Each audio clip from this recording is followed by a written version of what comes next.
Hello guys, Puri Jagannadh and ఇంకా రామ్ కాంబోలో అయితే ఇస్మార్ట్ శంకర్ అనే మూవీ అయితే వచ్చి ఎంత పెద్ద బ్లాక్ బస్టర్ ఏంటో మీ ఏందో తెలిసిందే.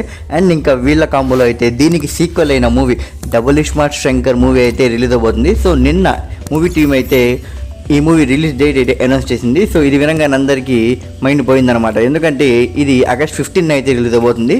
సో ఈ డేట్ వినకా నుంచి ప్రతి ఆడియన్స్లో ఒకటే ధ్యాస, ఇదేంది ఈరోజు పుష్ప 2 మూవీ అయితే రిలీజ్ ఉంది కదా, ఆగస్ట్ 15 పుష్ప 2 ఉంది కదా, ఎందుకు పూరి జగన్నాథ్కి ఏమన్నా మైండ్ పోయిందా, ఇంకా రిస్క్ చేస్తున్నాడు ఎందుకు, ఏమైనా మైండ్ పోయిందా అని అందరిలో ఒకే ధ్యాస. ఏంటంటే పుష్ప 2 అయితే మాత్రం రిలీజ్ అవ్వట్లేదు గైస్, పోస్ట్పోన్ చేస్తుంది.